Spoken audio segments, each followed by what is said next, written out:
Picture this. You are 15 years old, barefoot, standing in the cold shadow of a marble column.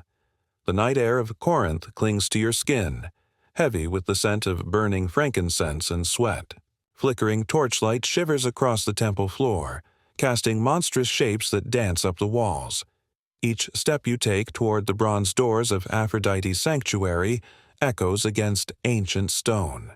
The hum of voices, priests, elders, and masked strangers, drifts through the corridors, merging with a distant, pulsing drumbeat.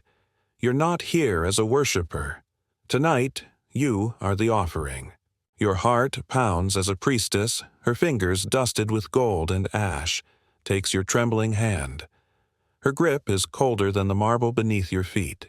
She leads you through a labyrinth of corridors, past statues whose blank eyes have witnessed centuries of secrets. Oil lamps flare, revealing painted scenes of lovers and gods, and for a heartbeat you wonder if those ancient figures envy your living breath, or pity what is about to happen. You feel a rough linen robe settle over your shoulders, its sacred embroidery brushing your collarbone like a curse. The chanting outside grows louder, urgent, hungry. You think you know what's coming. Maybe you've heard whispers in the marketplace, stories of holy ecstasy, of maidens chosen to serve the goddess herself. Maybe you've been told it's an honor, a sacred duty, the price of beauty and piety. But your skin crawls with dread, because what's waiting behind those bronze doors isn't the loving embrace of divinity. It's something older, colder, and infinitely more brutal. Most people today imagine ancient Greek temples as places of peace. White marble, gentle hymns, scholars debating virtue beneath olive trees. They picture sacred prostitution as a misunderstood relic, a distant echo of harmless ritual, exotic but essentially benign. You've seen the travel guides, Corinth as a paradise of pleasure and philosophy, Aphrodite as the smiling goddess of love. But the truth lurking in these corridors would make modern dating scandals look like playground games. The real machinery behind sacred prostitution wasn't about worship, it was about control, of bodies, of money, of souls. Here's what no textbook will tell you. When you're the one inside the temple, every myth falls away. The priesthood runs this place like a business. Every sacred act is a transaction. Each worshiper who enters offers silver at the altar, and the coins are counted behind closed doors by men with sharp eyes and clean hands. The girls, some younger than you, are paraded like livestock at market festivals. The ones chosen by fortune or misfortune vanish behind velvet curtains, their fates sealed in the flicker of a torch and the clink of a coin. You realize quickly that the goddess accepts no refusal. The city outside pretends not to see. But inside, nothing is left to the imagination. The rules are written in marble and flesh. No maiden may refuse the call of Aphrodite. Ancient travelers like Herodotus write that every woman must sit in the temple once in her life, waiting for a stranger to choose her. They say it's only rumor, foreign slander, but the law of the land leaves little room for doubt. The wealthiest citizens send their daughters here as a badge of honor, yet those who survive the ritual carry a mark that never fades. You hear the stories in the bathhouses, whispered by mothers and sisters, of girls who returned changed, who spoke little and married poorly, if they married at all. The deeper you walk, the more you sense the machinery humming behind the ritual. The temple is a fortress, not just of stone, but of custom and law. Gold and incense mask the scent of old shame. The priestesses smile as they lead you onward, their eyes calculating, cold as river stones. You glimpse other figures. Boys your age, heads shaved in the Babylonian style, dressed in nothing but crimson sashes. They avoid your gaze. Some are shivering, not from cold, but from memory. But here's where it gets worse. The further in you go, the more you realize that the ritual isn't a secret. It's a spectacle. The city watches. The hierarchy depends on it. Every coin you earn is tallied, every shame you endure recorded. The priests remind you this is the will of the goddess, but their hands never let go of the silver. Your family receives a portion, enough to pay taxes or buy bread for the winter. Some parents send daughters eagerly, others with downcast eyes. Either way, you are property. First of the city, then the temple, and last, if there's anything left, yourself. And as the doors creak open, you understand the final truth. The marble is cold beneath your feet, but what's waiting is colder still. Tonight, you are not just a supplicant, not just a sacrifice, but a commodity, marked, weighed, and measured by forces older than law and stronger than faith. The drums grow louder. The doors swing wide. You step into the chamber, and the world you thought you knew is left behind forever. You cross the threshold. Instantly, the world behind you vanishes, muffled by the closing of those bronze doors.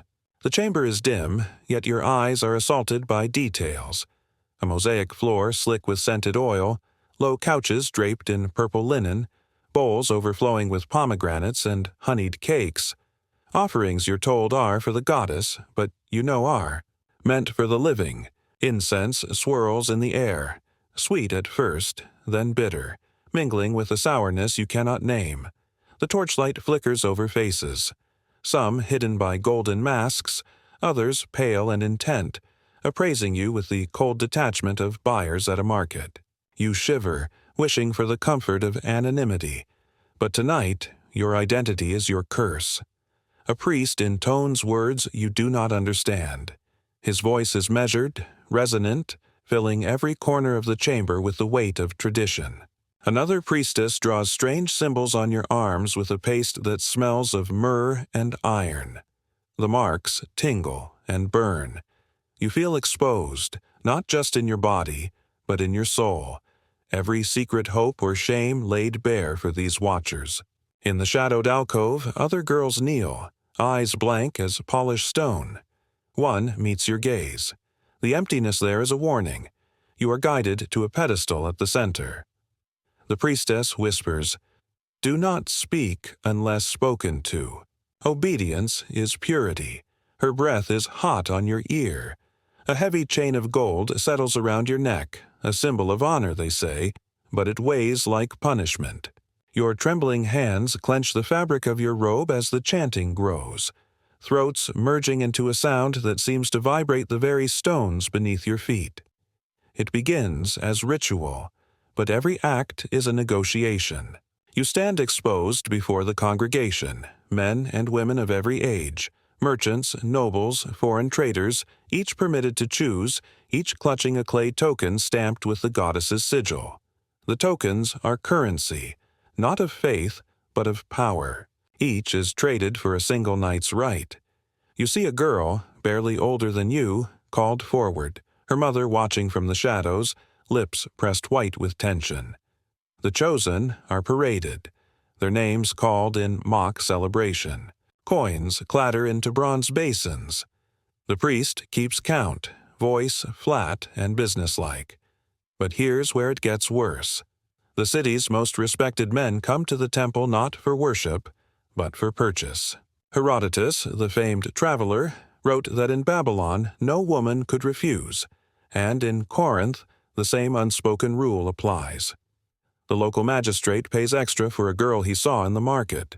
Strangers from across the sea exchange heavy silver for the blessing of the goddess. The priests insist this is tradition, but you see the hunger in their eyes, the way their hands linger too long on the gold.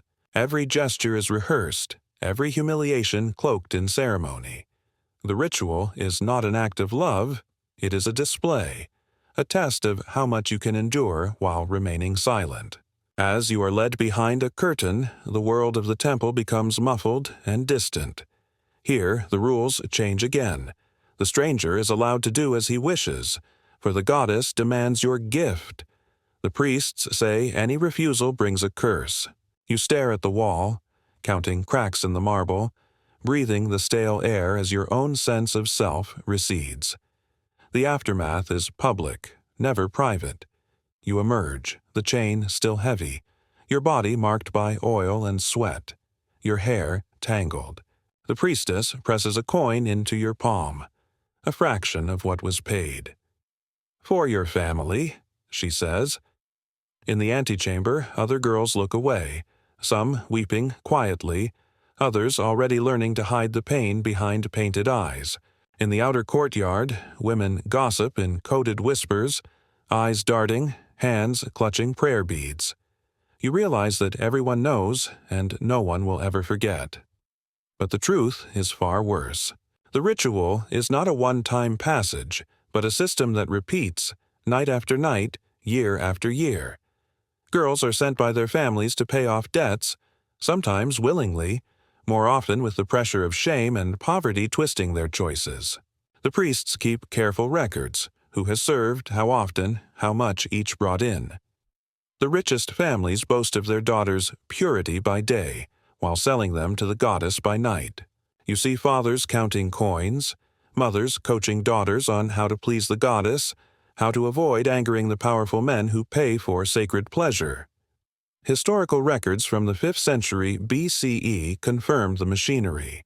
Strabo writes that 1,000 hierodles served Aphrodite in Corinth, each girl a cog in a system designed to turn flesh into gold. The temple's wealth is legendary, so vast that kings and generals come to consult the priests, not for oracles but for alliances, for access, for the promise of secrets kept or whispered at the right price. The sacred is weaponized against the weak, sold to the highest bidder, justified by the oldest myths. But here's what will haunt you. Even after you leave the chamber, you are never truly free. Your value, your reputation, your future are all shaped by what happened in those shadowed halls.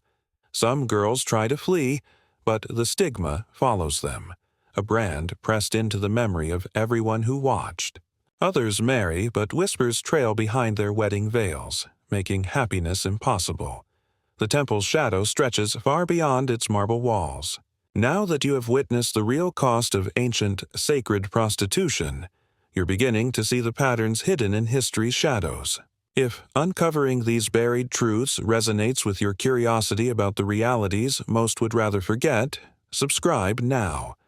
You'll gain access to the next layer of secrets, ones even darker than tonight's ritual. And what comes next will force you to confront just how deep this system ran, and who profited most from your pain. But even this is only the surface. What happens when you try to escape the temple's grip? Who truly pulls the strings, and how far does the reach of the goddess extend? The answers will shatter everything you thought you knew about ancient Greek civilization. And your journey into the machinery of exploitation is just beginning.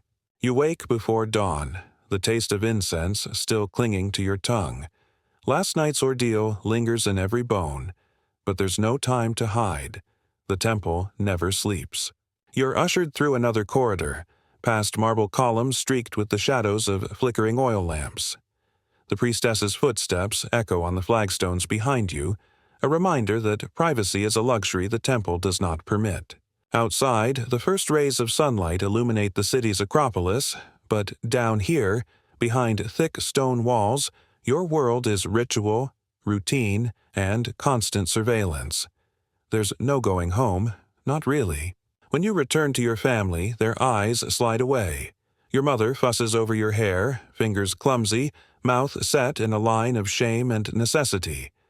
Your father counts the coins you brought, weighing them against debts still unpaid. At the market, women whisper behind baskets of figs, and boys who once laughed with you now turn away. Reputation is everything in Corinth. Once chosen by the temple, you never escape the mark. The ritual is not a single night's event, but a sentence that remakes your place in the world. You are not alone. Every day, more girls arrive, some carried in from distant villages, others handed over by desperate parents. They line up at the temple's outer gate, hands shaking, eyes raw from crying. The priestesses move among them, selecting, instructing, promising safety and honor, then delivering them to the priests who count each new arrival. Hierodles, the sacred servants, they're called. But among yourselves, you whisper the truth. You are offerings, bought and sold in the goddess's name. But here's where it gets truly disturbing. The machinery behind the ritual is vast, efficient, and entirely impersonal. Strabo, the Roman geographer, recorded that in his day, over 1,000 sacred servants served Aphrodite in Corinth alone. Each girl has a ledger entry, a record of her service, dates, patrons, payments. The temple's accounts are kept with the precision of a banker's book, overseen by senior priests and watched closely by the city's rulers. Every transaction is measured. Who was chosen, for how long, by whom, and at what price. If you fall ill or refuse, you're replaced. If you try to run, the city's laws deliver you back to the temple. Even when the doors are closed, the world beyond the walls ensures that the system endures. Your role is not secret. On festival days, you're paraded through the city, draped in new robes and garlands, made to smile for the crowds. Mothers point you out to their daughters. There goes the pride of our house, while muttering under their breath, "Don't let it be you next year." Men line the processional routes, exchanging coins and jokes, each one calculating which girl might soon be his. The spectacle is not about faith, it's about power. Who has it, who can buy it, and who is required to submit. Society's double standard is a weapon. During the day, the city praises the temple's splendor, boasting to foreign visitors about the wealth and beauty of Aphrodite's sanctuary. At night, the same voices whisper accusations and innuendo, making sure you can never forget your place. If you show shame, they call it evidence of guilt. If you show pride, they say you've learned too much from the goddess. There's no way to win. Every gesture, every silence becomes evidence in a trial you can never escape. The ritualized exploitation extends far beyond the temple. In lean years, when famine or war ravages the countryside, entire families are forced to make impossible choices. A girl's service to the goddess can pay off a debt, buy back a lost farm, or secure a marriage for a younger sibling. Sometimes boys are sent as well, especially if they are beautiful, especially if the family is desperate. Once inside, they too are stripped of name and future, their fate recorded alongside yours in the temple's ledgers. You watch the cycle repeat. New girls arrive, trembling with fear. Older girls show them how to walk, how to answer, how to endure without angering the priests or patrons. Some mothers, broken by hunger or grief, coach their daughters in the rituals. What to say, how to please, how to avoid punishment. You see fathers counting coins in the temple courtyard, eyes glazed with hope and shame. Survival, you learn, can demand the ultimate sacrifice. But what you don't know is, the true power of the temple lies in its ability to normalize the unthinkable. The exploitation is hidden behind hymns and incense, parades and feasts. The city's elite, magistrates, merchants, generals, visit the temple in secret, then speak in public about piety and virtue. The law protects the priests and their prophets, but it offers no protection to the chosen. If you are harmed, your suffering is considered the goddess's will. If you protest, you risk the wrath of the entire community. Every attempt to resist is quietly crushed. The law is clear. Temple servants belong to the goddess, and by extension to those who speak in her name. Runaways are hunted, punished, or simply made to disappear. Those who endure learn to hide their rage and despair beneath painted smiles and rehearsed prayers. Even as you grow older, the temple's shadow clings to you. Prospective husbands ask about your service. Some are attracted by the rumors, others recoil in disgust. Either way, you are never allowed to forget. In the quietest moments, you wonder if the goddess ever sees you at all. Statues of Aphrodite stand in every corner, cold and perfect, untouched by hunger or fear. The priests speak of love, but what they sell is compliance. The temple's rituals do not redeem, they devour, transforming living bodies into offerings, offerings into profit, profit into more power for those already at the top. And still, the system grinds on. The city depends on it. The temple enriches itself by it, and the memory of every girl and boy who walks through these doors becomes another secret locked away beneath Corinth's shining marble. But the day will come when the machinery stutters, when the gold runs thin, and the temple's secrets begin to rot in the open air. For now, you remain a shadow on the ledger, a whisper behind painted lips, a commodity in the marketplace of faith. What happens when the temple's grip is threatened, from within or without? When foreign laws, invading armies, or the anger of the desperate bring change, the system faces a reckoning. But, in a world built on ritualized power, the cost of survival is always paid by those with the least to give. And your part in this machinery is far from over. You grow older, but the temple's hold on you tightens, never loosens.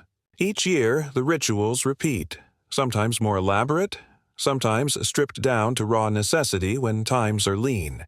The festival days become a blur of faces and hands, laughter and hunger, and always the same cycle of humiliation dressed as divine favor.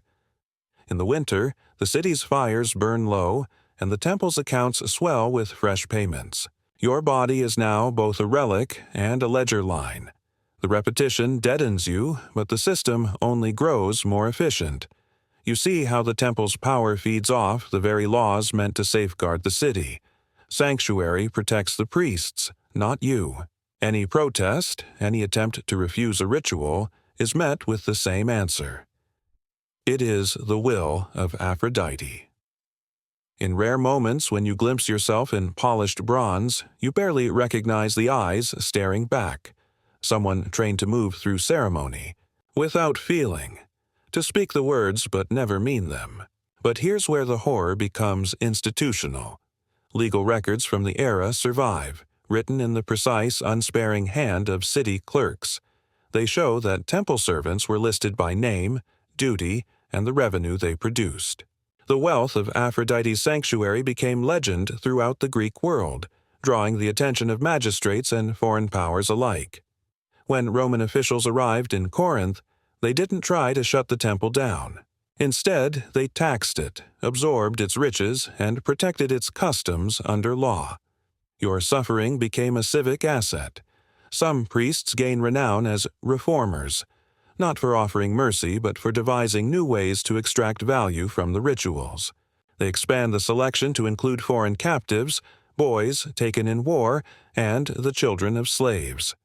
The system morphs, adapts, survives. On some festival nights, you watch as the city's elite slip through side doors, avoiding the crowds.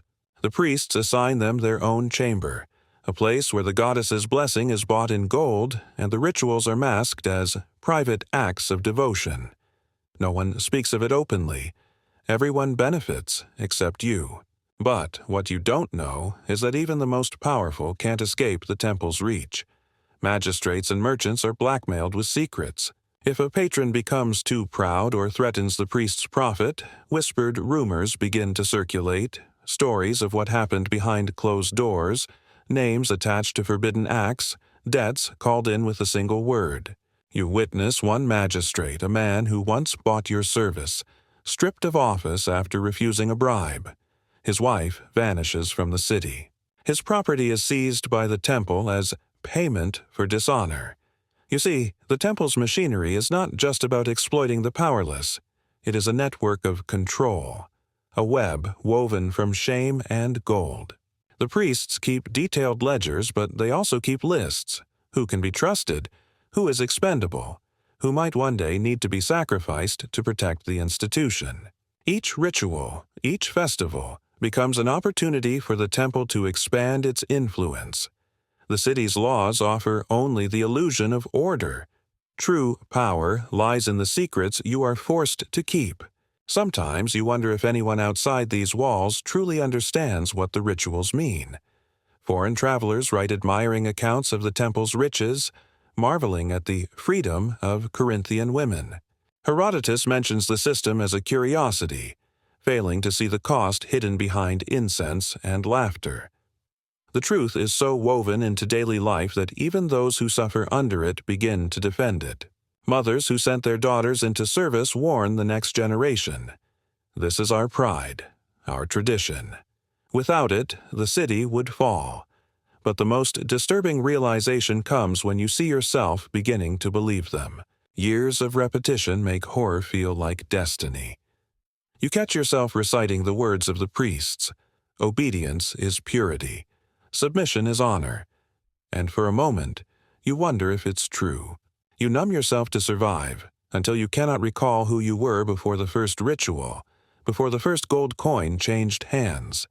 The machinery survives because it cloaks itself in sacredness. No one dares question the will of the goddess, and so the temple's power expands unchecked. Yet, behind the marble altars, the real business is cold, calculated, and relentless. Documentary evidence remains. Records of payments, names etched in stone, laws that shield the priests but expose the servants. The more you witness, the more you see. The ritual is never about you. It is about the temple's survival at any cost. But here's where the hypocrisy deepens. You see priests who preach chastity and humility, yet barter for gold and pleasure behind closed doors. You see laws written to protect sacred customs that are nothing but protection for those who profit from your pain. The rituals become a shield, unquestioned, unexamined, so long as the city flourishes and the coins keep clinking in the temple's vaults. Still, you remember the faces of those who did not survive, the girls who vanished, the boys who tried to escape, the mothers who watched with empty eyes as their children were claimed by the goddess. Their names are lost, but the system endures, hungry for more. Every festival, every offering, every forced smile on the processional route is another stone in a wall built to protect the powerful from the truth. Even as the city around you changes, new rulers, new laws, shifting alliances, the temple remains, its doors always open, its machinery always humming. You realize with a sick certainty that nothing inside these walls will ever change by accident. The temple's rituals are not acts of faith, but instruments of survival, tools of dominance, blueprints for institutionalized suffering. And as the sun sets on yet another festival night, you stare into the darkness and wonder, what would it take to finally break the spell? Who would dare question the goddess when all the power in Corinth depends on her silence? What happens when the machinery fails? When the gold runs out? Or the secrets spill into the open? Or a new faith arrives to challenge the old order? The answer is coming, faster than anyone inside these walls is willing to admit. But before the reckoning, there is still a price to be paid, and it will not be the powerful who pay it. The world outside the temple walls begins to shift. Rome's legions thunder across Greece, bringing new gods and new laws. For a moment, the city holds its breath, hoping the old ways will survive another storm. But soon, the changes reach even the innermost sanctuaries. You watch as the priests grow anxious, tallying coins with shaking hands. Rumors spread that the Roman governor will audit the temple's books, and the city's elite, once regular patrons, begin to distance themselves, fearing that exposure will bring shame, or worse, ruin. The festivals continue, but their meaning curdles. Where once you were paraded as living symbols of divine favor, now you're watched with suspicion. The crowds are thinner, the music subdued. You feel the shift in every gesture, every whispered conversation. Some priests preach louder, insisting the rituals must endure. Others begin to hoard silver and slip away in the night, abandoning their sacred duties for safety or profit. The rituals grow desperate, stripped of splendor, stripped of all but the cold transaction at their core. But here's where the system turns on itself. The Romans, uneasy with any power they cannot control, issue decrees condemning foreign rites. Suddenly, what was sacred is declared criminal. The city's new masters demand records, not prayers. The temple's ledgers, once a source of pride, now become evidence. You hear of priests arrested for corruption, families brought before magistrates to account for years of secret payments. What was once hidden in incense and song is dragged into the marketplace, exposed in the harsh light of Roman law. Historical accounts survive, edicts from Roman administrators, legal records from the province of Achaia, and even letters from local officials desperate to prove their loyalty to new rulers. Archaeological evidence emerges. Temple seals smashed, offerings scattered, sacred precincts abandoned. One Roman magistrate boasts of cleansing Corinth of its impiety. But you know the real casualties. The system collapses, but not all chains are broken. The rituals cease, but the memory, the stigma, does not. You are cast out, a relic of a practice no one wants to remember. Some girls flee to distant towns, hoping to erase their past. Others vanish into the city's underworld, joining networks of those who know how to disappear. A few, desperate or defiant, cling to the rituals in secret, risking punishment for the sake of a ruined tradition. In the streets, you hear jeers. Temple whore, goddesses cast off. Those who once paid for your service now look away, unwilling to acknowledge the system they supported. You wander the market, head bowed, invisible and unforgettable all at once. But the darkest secret is that trauma does not vanish with the temple's destruction. The scars linger, on bodies, in memories, in the twisted silence that falls over any mention of what happened inside those marble halls. Mothers who sent their daughters to the sanctuary now forbid them to speak of it. Fathers deny the coins ever passed through their hands. The city's new masters offer no mercy for the tainted. Marriage is rare, children rarer. Some survivors try to find work as midwives, weavers, servants, always marked by suspicion and whispered shame. You are caught between worlds, neither priestess nor free citizen, neither honored nor truly forgotten. Yet, even in exile, you sense the system's ghost. On moonless nights, you hear stories of secret shrines where the old rites are whispered among outcasts. In the taverns, drunken men joke about the blessings of Aphrodite, never admitting what those blessings cost. The machinery has stopped, but its imprint remains. Every attempt at escape, every act of rebellion, carries the risk of being dragged back into memory, judged for what was never your choice. There are rare stories of survival. A girl who changes her name, travels to a distant island, and starts anew. Another who finds a husband willing to look past her temple years, forging a fragile happiness from the fragments left behind.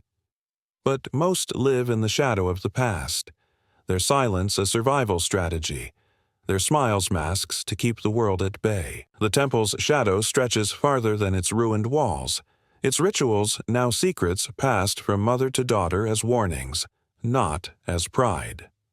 Documentary fragments confirm this aftermath. Inscriptions scratched from temple stones, Roman court proceedings, the testimony of exiles forced to tell their stories before officials who cannot comprehend the true price paid.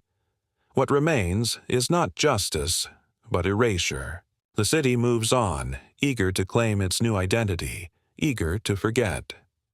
But the survivors carry the weight of everything that cannot be spoken, a burden heavier than any chain of gold, a memory that defies the cleansing of any conqueror. And as you watch the marble columns crumble, you realize the final cost. The destruction of the temple is not your liberation. It is only the end of a chapter, the closing of a door that never truly opened for you. The scars remain, stitched into the city's memory, hidden in plain sight. What happens next? The struggle to survive, to heal, to reclaim your name, will not be sung in hymns or written in ledgers, but it is the only truth left to you, and it will shape every day that follows. Yet one question haunts you as night falls over the ruins. If every system of power can be toppled, who will tend to the wounds left behind? And how many more must suffer in silence before the cycle is broken for good? You return to the temple ruins years later, drawn by memories you can neither name nor escape. The marble is cracked, the bronze doors green with age, but every stone holds the echo of footsteps, your footsteps, forced into ritual, shaped by hands that called it sacred. In the half-light, you run your fingers over faded carvings of Aphrodite, the goddess's features blurred by time and weather. Where once there was incense and music, there is only wind and dust. Yet the silence is heavier than any chant. You kneel in the courtyard, searching for something to anchor yourself in the present, but the past seeps in. The scent of oil, the weight of gold on your neck, the cold stare of strangers in a room where you had no voice. You remember how the priests whispered about destiny, how your own mother turned away, how your value was counted in coins and scars. In this ruin, you see not only your own story, but the story of hundreds, girls and boys reduced to offerings, their lives bartered for power and pride. You realize, with a sick clarity, that what happened here was not an accident of culture, but a design, a system built to exploit, sustained by law, faith, and fear. The city around you has changed. Corinth's bustling markets are distant, and the old roads are overgrown. But the true legacy of the temple is not in broken stones or empty streets. It's in the stories the survivors carry, the secrets never spoken. Some pass by the ruins without a glance, eager to forget. Others linger, haunted, unable to move on. You see the faces of former priestesses hiding in plain sight, their eyes wary, their children warned never to ask about the past. But here's the climax. You realize that the ritual never truly ended. The mechanisms of control, shame, rumor, legal threat, persist, evolving into new forms as generations pass. Every attempt at justice is blunted by silence. Every confession is twisted into spectacle or scandal. You meet a woman, older now, who survived the temple as you did. She remembers the same rituals, the same faces lost to the machine. Together, you walk the perimeter of the sanctuary, each step a reckoning. She speaks of the law that branded her tainted, the lovers who turned away, the daughter she never dared to hold. Her words break something open inside you. Historical records name the temple, the ledgers, the laws, but they do not name the pain that lingers, the ordinary cruelty that survives in the space between ceremony and memory. You realize that the greatest horror was not just the ritual, but the normalization of suffering. The way a city could build its greatness on bodies, then demand that the victims disappear. You stand among the ruins, and for a moment you let the grief take shape. You remember the lost girls, the vanished boys, the mothers who bargained with fate. You mourn for yourself, for the version of you that never got to choose. Yet, as the sun sinks behind the columns, you feel something shifting. Not forgiveness, not peace, but a fragile defiance. The story must be told. Even if it is only whispered, even if it is never believed, you owe it to the dead, to the living, to yourself. The world will move on. New rulers will come, new temples will rise. But the lesson endures. When power cloaks itself in holiness, the vulnerable pay the price. When suffering becomes tradition, cruelty becomes invisible. And the cycle will not break until the silence is broken. You step out of the ruins. You do not look back. The temple may be gone, but your understanding, hard-won, indelible, remains. You came into this story believing in the glory of ancient Greece, in temples of wisdom and the romance of classical myth. Now you know what lay behind those marble doors. A system built on sacrifice, justified by gods, enforced by law, and erased by silence. If this journey has awakened your appetite for truth, if you want to keep uncovering the realities hidden beneath civilization's most beautiful lies, subscribe now. The next secret is waiting in the shadows, and together we can bring the past into the light. Before you go, take this with you. History is not a gallery of heroes. It is a ledger of choices. Who is seen, who is forgotten, who is sacrificed for the sake of power, and who dares to remember. Your willingness to face what others refuse to see is its own act of courage. And the next revelation is already waiting, buried but never gone.